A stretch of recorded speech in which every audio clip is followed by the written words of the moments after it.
पनवेल नवी मुंबई व रायगड जिल्ह्यातील ताज्या बातम्या आणि घडामोडींसाठी सबस्क्राईब करा SN मराठी न्यूज चॅनल आणि दाबा बेल आयकॉन। पहिली गोष्ट, आमचा जो वॉर्ड आहे, आपण बघायला गेले तर हा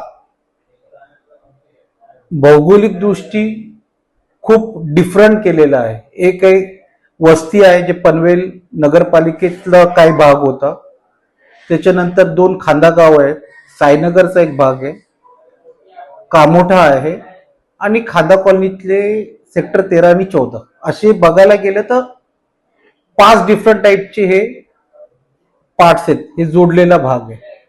प्रत्येक भागामध्ये त्यांची वेगळे प्रॉब्लेम्स आहेत, त्यांना वेगळे सोल्युशन लागणार आहे। फर्स्ट म्हणजे आपण पनवेलचा जो मोहल्ला भाग, बावन बंगला हा आपण एरिया बघितला, तर इकडे सध्या एअरपोर्टमुळे पूरमुळे खूप मोठा प्रॉब्लेम चालू झालेला आहे।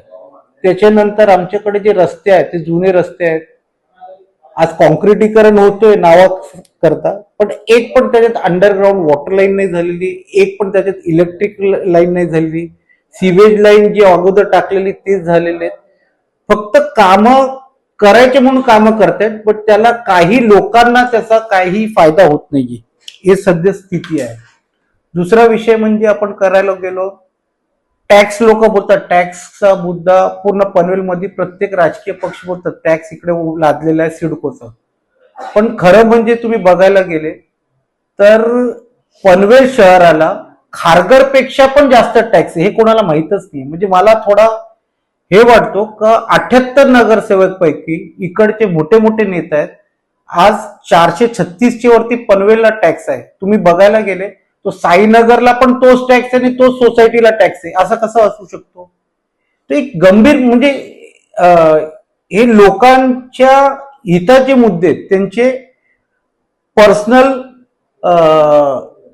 प्रॉब्लेम्स आहेत, पण कोणाला ते समजत पण नाही आणि कोण बोलत पण नाही। आता आपण गेलो खांदा कॉलनीमध्ये सिडकोनी केलंय 20-25 वर्षापूर्वी झालेलं आहे, पण आज पण त्यांना बेसिक सुविधा नाहीयेत, गार्डन्स नाहीयेत, ट्रॅफिकचा एवढा मोठा प्रॉब्लेम आहे। ठीक आहे, आम्ही ट्रॅफिक म्हणजे मी बोललो का आम्ही फ्लायओव्हर बांधू असं तर नाहीये, पण त्यांना काहीतरी तुम्ही एक रूल्स रेग्युलेशन मध्ये केलं पाहिजे, महापालिकेकडनं त्याचं नियोजन झालं पाहिजे, ओपन स्पेस त्यांना केलं। आज त्यांच्याकडे एक पण आरोग्य, त्या पूर्ण भागामध्ये एक पण आरोग्याचा केंद्र नाही आहे। आपण छोटा खांदा मोठा खांद्यामध्ये गेलो तो जुना गाव आहे, तिकडे फक्त व्हर्टिकल तुमचं डेव्हलपमेंट झालेलं आहे, खालती काही डेव्हलपमेंट नाहीये। आपण एअरपोर्टचे अर्धा किलोमीटर लांब आहोत, पण तिकडे जे आपल्याला इन्फ्रास्ट्रक्चर जे लागतंय, म्हणजे महानगरपालिकेची एवढी भव्य इमारत 250-300 कोटीची होत आहेत, पण त्याच्या पाठीमाग बघायला गेलं तर पाणी आणि रस्ता नाहीये।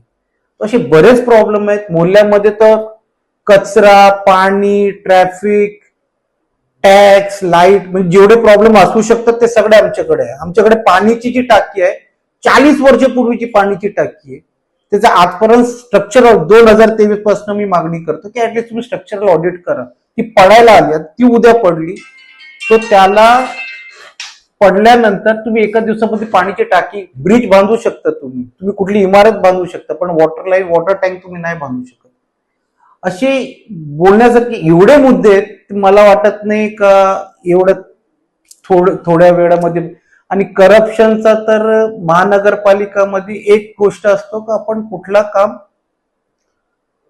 कुठल्या रिझन किंवा विजन साठी करतो, इकडे जेवढे काम होत आहे ते फक्त कॉन्ट्रॅक्ट घेण्यासाठीच चाललेले आहे। आणि हे मला बोलायची गरज नाही, प्रत्येक एक पण मी चॅलेंज करतो, एक रस्ता पनवेल मध्ये 200, 250, 300 कोटीचे हे लोक भूमिपूजन करतात, एक रस्ता दाखवा ज्याच्यात तुम्ही अंडरग्राउंड वॉटर लाईन केली आहे, इलेक्ट्रिक लाईन केली आहे, किंवा तुमचा केबलिंग झालेला आहे, किंवा तुमचा नवीन सिवेज लाईन त्याच्यात टाकली, असं काहीच केलेलं नाही। फक्त तुम्ही सिमेंटचे पाईप पडतायत, झिगझॅग काम करताना यांचे कन्सल्टंट पण पुण्याचे, तो कन्सल्टंट तो पुण्याचा जो चेक करणार आहे तो कधी इकडे येऊन चेक करणार आहे? म्हणजे असे बरेच मुद्दे आहेत। लोक आता वैतागलेत, लोक पण बोलत नाहीये। आम्हाला आशा आहे की मतदान करून ते आपलं जे मत आहे ते करून देतील असं मला हे आहे.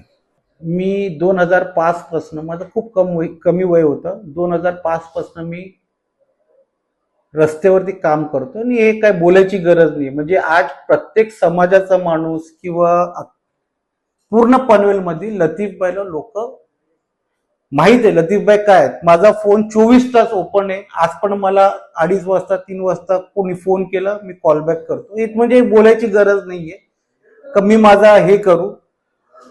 जे आहेत माझे भाऊच आहेत ते, म्हणजे एक क्लोज रिलेशन आहे, काय विषय नाहीये. पण एक आहे का लोक तुमचं नाव घेत आहेत, एक हे येणार. फक्त धनशक्तीवरनं तुम्ही इलेक्शन लढू शकत नाही. तुम्हाला जनशक्ती सर्वात इम्पॉर्टंट फॅक्टर आहे आणि ते माझ्याकडे आहे. हे तुम्हाला पण माहिती आहे आणि लोकांना पण माहिती आहे.